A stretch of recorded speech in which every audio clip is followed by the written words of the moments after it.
only mode.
Welcome everybody to this week's BizSmart Lunch and Learn webinar. We'll be running a series of webinars every week aimed to provide advice and knowledge on key topic business areas.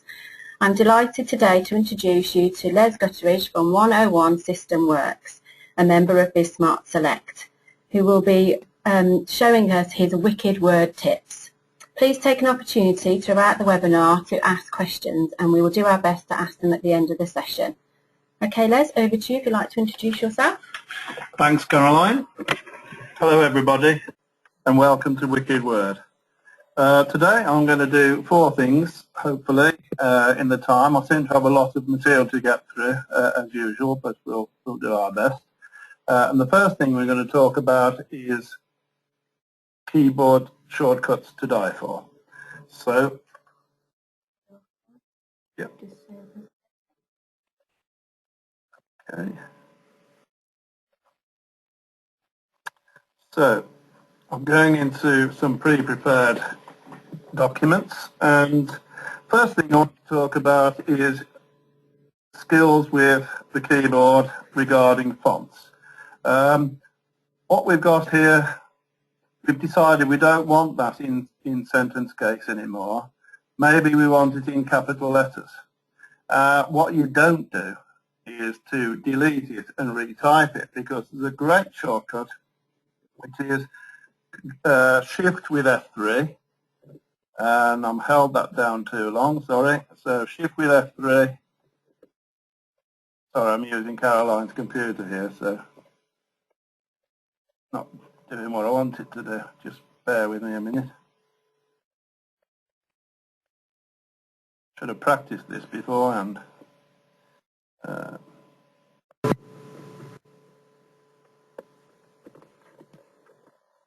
There we go. If you do Shift with F3, you go through a cycle. The first thing you go through is, well, the next one. Sorry, Caroline. I just need to get rid of this. So, Shift with F3.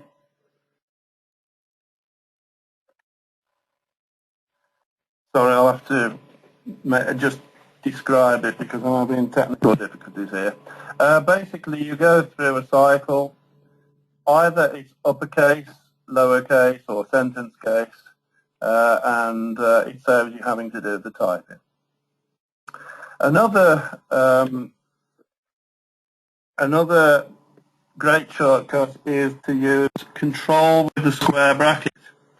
What the Control with the square bracket does is it actually takes you up font size.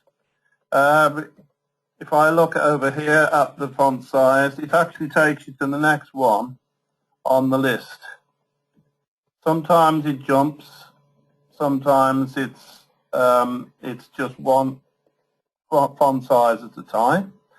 And the control, that is the Control with the right bracket, which looks like an arrow. It's on the part of the keyboard next to on the P side next to the Enter key, usually. So Control with the closing square bracket is increase. Control with the opening square bracket is decrease. And the thing about it is that you can make the subtitle there. You can make the subtitle fit in line with the main title so that it looks more of an interesting size, so that you've got a lot of control over the font size. So that's control with square bracket and control with and shift with F3 for changing the case. Now I want to talk about future-proofing your documents. I don't know whether you're into putting in page breaks, but one thing you mustn't do, guys, is click there and press enter until discount is actually on the next page. The simple thing about that is that method is not future-proof, because if you happen to change the margin sizes, you may well have to go and revisit that and put in some extra enters in order to get the title at the right place on the next page. But if you do control with enter, it actually does the job very quickly. So wherever the insertion point is, the cursor is, click where you want the new page break to be, and you press control with enter, and it pushes the title discount onto the next page for you. Okay? You need to see, sometimes you need to see those breaks, and there's two ways of seeing those breaks. If you aim at this on the Home tab and click it, it will actually show you that there are some page breaks in there, and also it reveals what are called the non-printing characters. Now, people in general don't like seeing these. They think it's not of any use to them, but there are things I'm going to tell you about that later on, which will be vital that you actually show those non-printing characters. So what are the non-printing characters? We're talking about these marks which come from pressing enter. This by doing what I just did with control and enter to show you a page break. Sometimes you see something called a section break, and sometimes you see something called a column break. When you press the space bar, obviously it doesn't print anything, but it does a job, and that job is to space between words. And when you're in this view, you actually see a little dot at the point where the space has been pressed, sorry. And if I click the button again to take it off, you can see that button either shows or hides those non-printing characters. Now, these enter marks, they are little TARDISes really, because they hold lots of information. And every paragraph has got a ruler. Now, if you're not seeing the rulers, as we're not at this moment, if you go to View and click that button there, it'll actually switch on the rulers. It's quite good to see just how far across the printing area you are. So I've got, between the margins, I've got 15 centimetres, because I always work in centimetres, 3 centimetre margins. So seeing these rulers is vital for positioning, and it's also vital for when we look at type. There's a few other keyboard presses that I like to run past you. First of all, the keyboard press which is the equivalent of switching that on and off, and that keyboard press is Control, Shift, and the 8 key, because the Shift on the 8 means that we're going to be using the asterisk. So it's really Control and asterisk, but I usually say Control, Shift, and asterisk, so that people are holding the correct keys down. So if I do the keyboard press now, Control, Shift, and asterisk, the 8 key, it's revealing or not those non-printing characters. Another keyboard press that's quite useful, that is worth knowing about, and that's Control G. Control G brings up the go-to box. And if you want to, at the moment it's actually focused on going to different pages. So if I type a figure 2 in there and click the go-to button, it'll actually take me to the top of page 2. If you've got a massive document and you know that you've got 25 pages, then being able to quickly jump to page 21 is much more speedy if you actually do use this method. So Control G, the go-to, and you type the figure in, the page number in there, and you click the go-to button. That go-to box has got 3 flavors.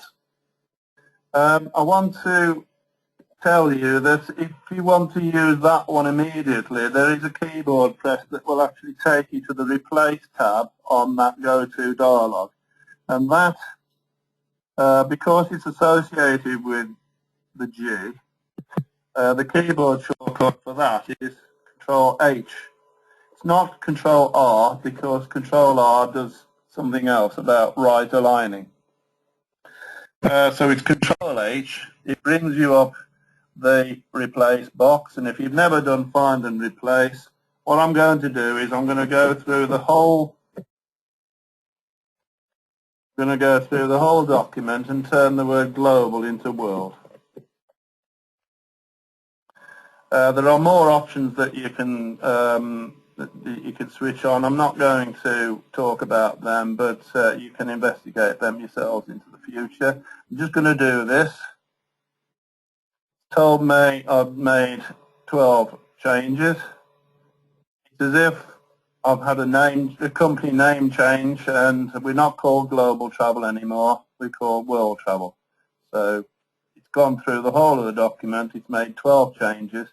If you've never done Find and Replace before, that is a fantastic thing. And actually, you can do Find and Replace on formatting. So if you wanted to turn size 10 Arial into size 12 Arial, you can actually click there, go for the format, tell it that you want to look for size 10 font, click OK. It's telling you here, look, size 10 font, and maybe I want to turn it from size 10 font into size 12 font. Telling me there, look, that's what's going to happen. I'm going to click Replace. I'm not sure whether it's going to do anything, but we'll find out. Not in this case, but maybe I should, let me just click there and see how big it is. Right, it's size 12. So if I want to turn size 12 into size 10, here we go. I'll turn that into 12. I've got to replace it with size 10. I'm going to do Replace All. Oh, it's not doing it. Why not? Oh, it's because I've got that in there. Silly Leslie. Just take the words out and just have the font going. So just going to make sure it does it now. Why hasn't it done it? Oh, no.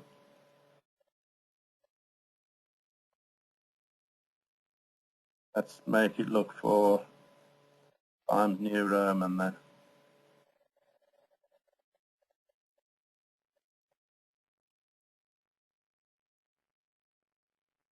Size 12.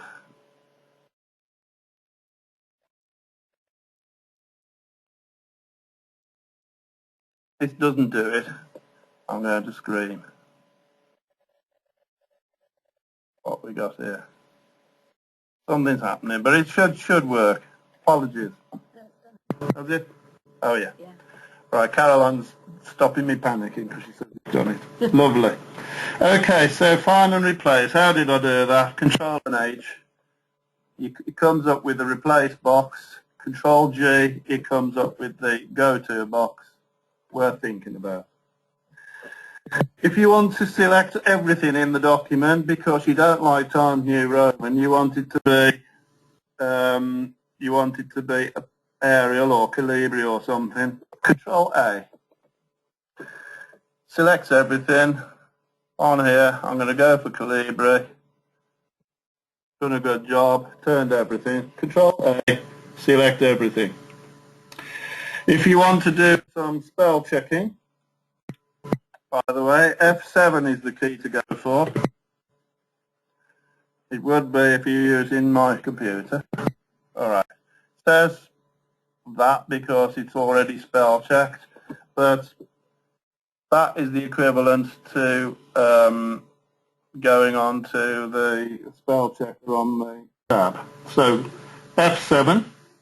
If you want to find an alternative word for something, let's say I wanted to turn the word complete into something else, Shift and F7.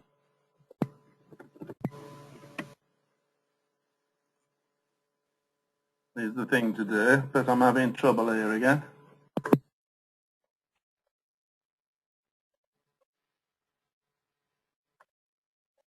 Sorry, can't do it on this one, I'm fumbling.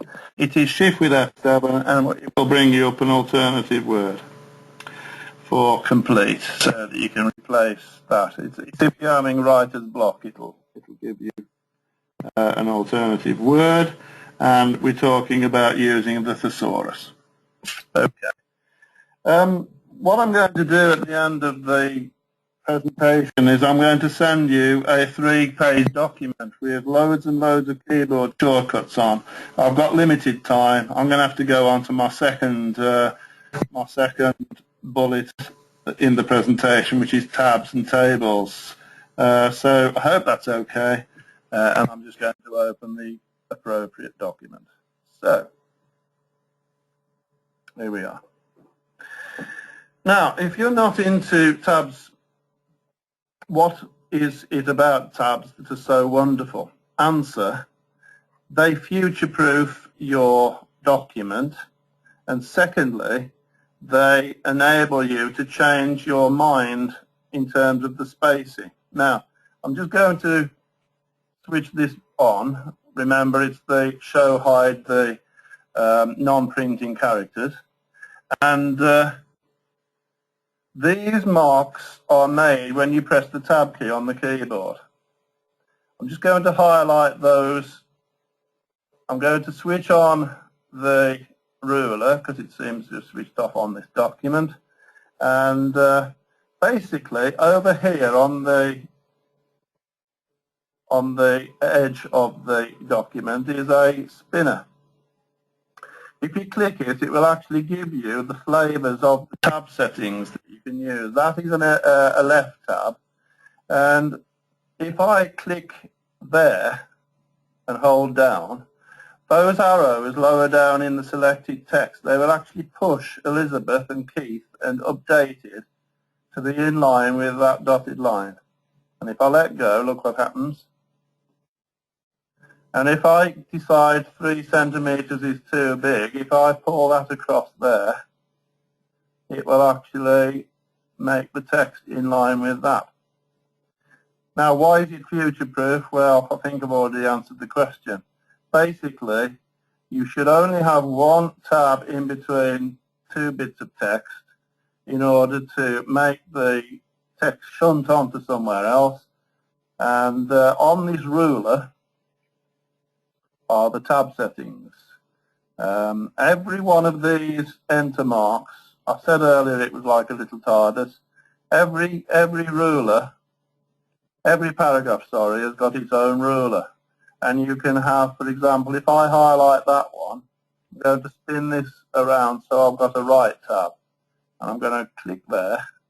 And basically the tab arrows in the text that's selected is going to push the telephone numbers to be in line so that the hard edge is the right-hand side this time.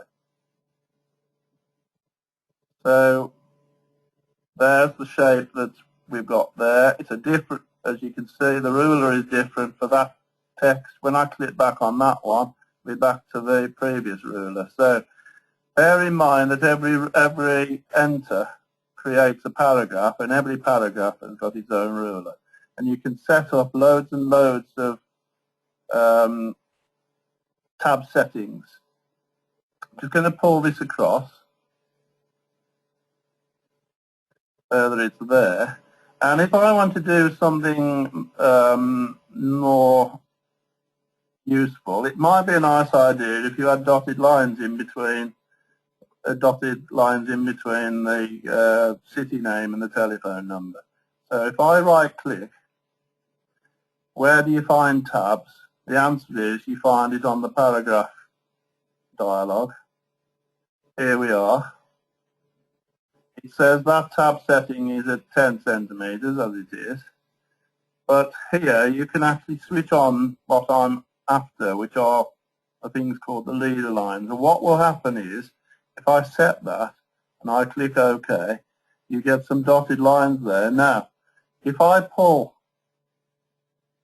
that to a different position, the dotted lines will appear continuous. It is future-proof. It will print out, those dotted lines will, and it saves you a lot of bother. What you don't do is you don't press the full stop key until you've got the right number of dots in between the two bits of text.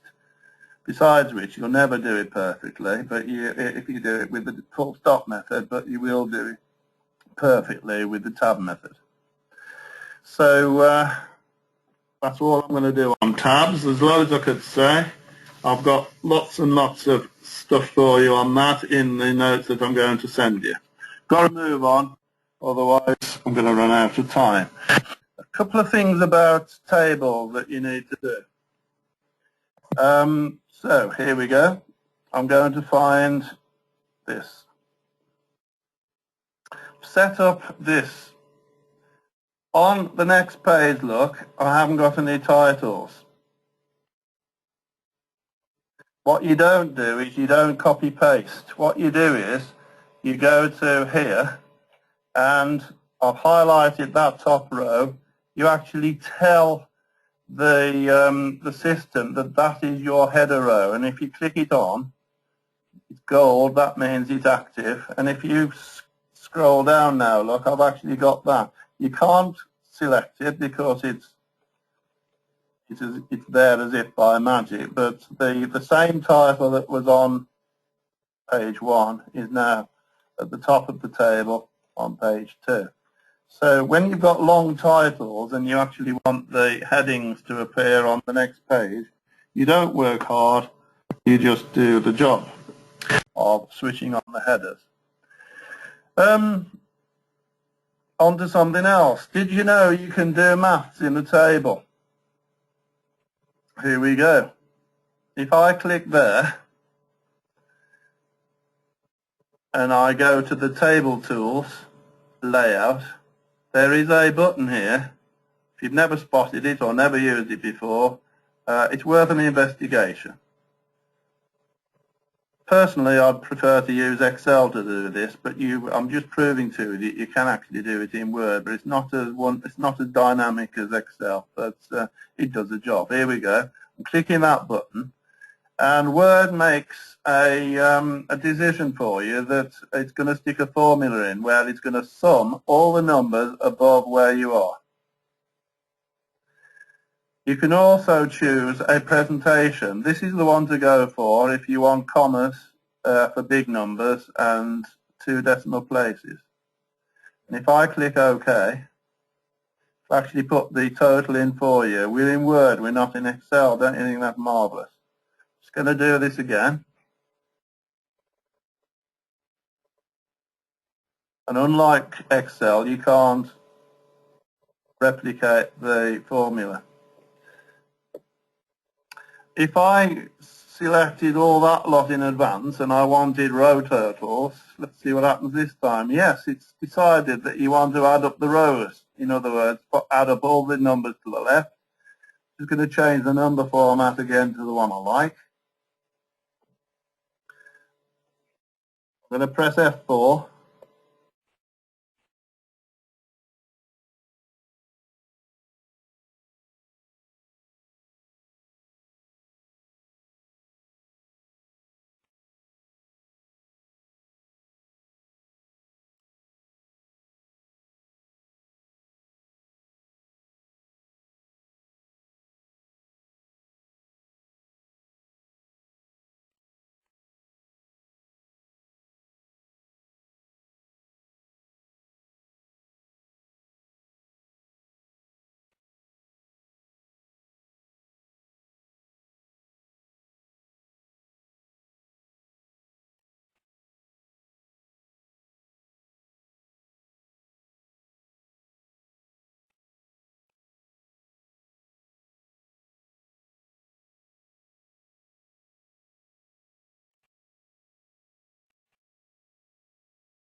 Hear me now?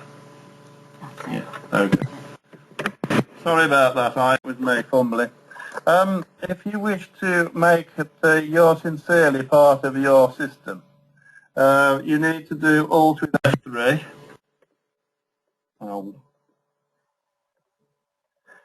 And Alt with F3 creates you a new piece of auto text. You give it a name, which is going to be the trigger.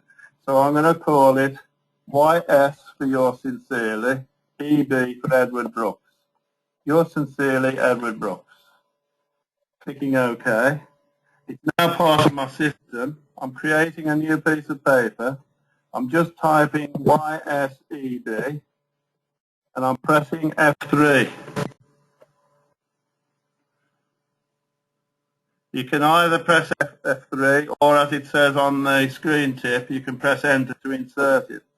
And there it is, yours sincerely, Edward Brooks. It's fetched it out of the auto text memory bank and put it into this document. I'm shutting this window down. I don't want to save it. I'm back here. If you want to save the whole of this, including the graphic, as a header for your system, you can. It's Alt with F3. You can type in a trigger abbreviation to do the job. So WBH, got to be WTH, World Travel Header. Okay. So here we go. I'm giving myself a new piece of paper. I'm typing WTH. I'm pressing F3, hopefully. Yeah, and it's come with, I'm on a new piece of paper. It's remembered the header, and it's just dropped into your document. So that's auto text. There's loads you can do with auto text. If you're a solicitor, or if you've got lots of cut-out clauses, legal clauses that you want to store in your system, could be paragraphs, it could be pages long. You can put as many graphics in as you like, as long as you remember the trigger and you know the keyboard presses that will put the required text in, then you're laughing. I've got 1 minute to talk about. I'm going on for 2 more minutes. Styles, everybody, bear with me. Just need to open the document. In the system, there are headings 1, 2, and 3. They are presets. The thing about switching them on is that you also get I'm switching this one on to be heading 2. And this one onto heading 3. Switching this onto heading 3. And this one onto heading 3. So on.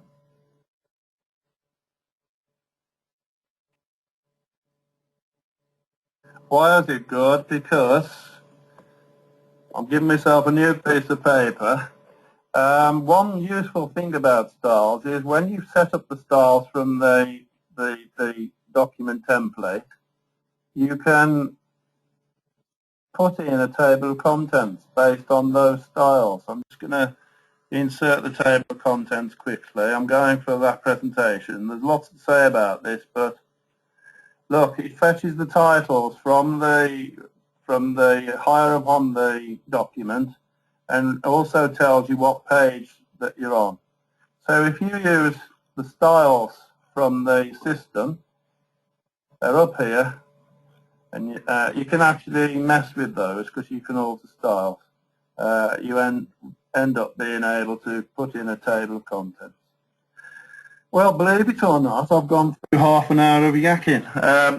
I didn't get through half of what I said I was going to get through. I do apologise. Well, there's lots to say, obviously, and maybe I'll come back again and carry on where I left off. In the meantime, I'll be sending you a 3-page document of notes. I hope it was okay. Let me know, please. Caroline will let you know what my email address. So if you'd like to sort of make a comment back to me, that would be fabulous. Thanks again for listening. See you next time. Hey, thanks, Les. That was a great session. Let's see if there's any questions.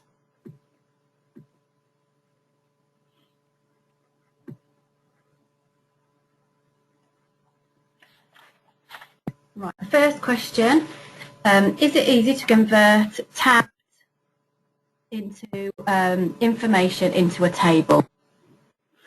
The answer to that is yes. I've got something I can do to that, I think. Let's have a look. Yeah, this, if I switch on the non-printing characters, you can say that that is tabbed.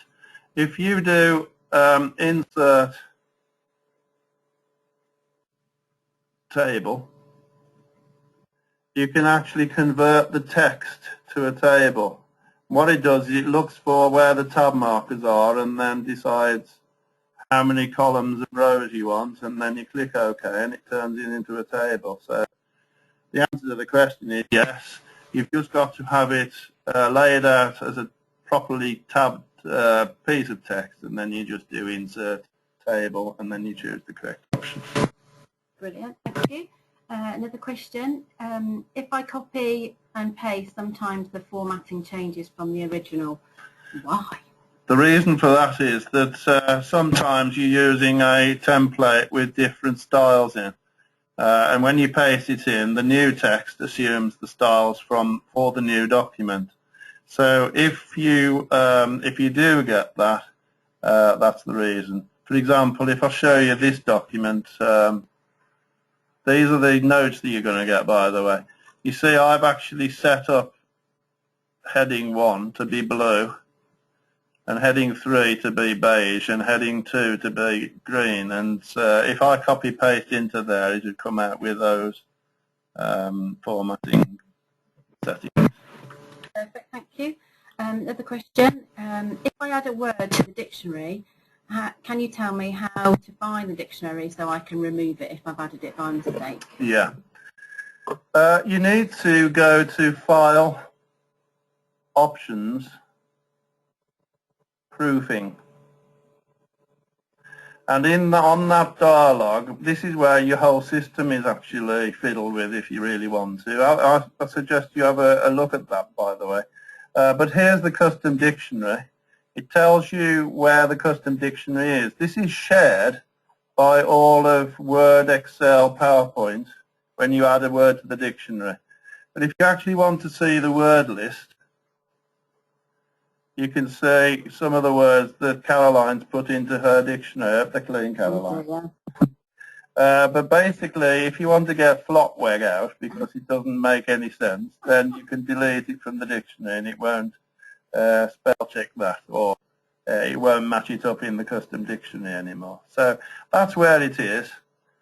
I'll just tell you again, it's File, Options, Proofing, and it's there. Custom dictionaries. Brilliant, thank you. Right, last question, I think. Les, how do you turn text into 2 columns with a line down the centre? Okay. So let me just find one that I've got. Here's one I made earlier, maybe. Let's have a look what we got here. Right, so here's some text. If you insert, sorry, page layout it is. If you want columns, you click the drop down if I were you, and I'd definitely go for the last option. Here's the 2 columns option. Here's how to switch the line between. And if you want a fix, if you want not the default space between the 2 columns, if you want it to be regular, you can just spin that down or up as you want. I'll put 2. Oops, too far. Click OK, and the whole thing's gone into 2 columns, look, very easily. So that's page layout, columns, click the drop down, and away you go. Perfect. Thank you very much. Thanks so much for that interactive session then, Les. I'm sorry about my computer. Perhaps you need to fix it for me later. The different or maybe you shouldn't do things off the cuff and you should learn how to use your equipment before you start. As Les said, I'll be sending out a copy of his presentation to everybody with his contact details on it. So thank you all for joining us this afternoon, and I hope to see you again next week. Before we close the session, I'd like to show you another video, and this is the explainer video for BizSmart, so I hope you enjoy it.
Working the video, really sorry about that. I'll send you all the link that you can have a look at that for you all. So sorry about that, the technical problems. Thank you everybody, and as I say, I hope to see you next week. Bye.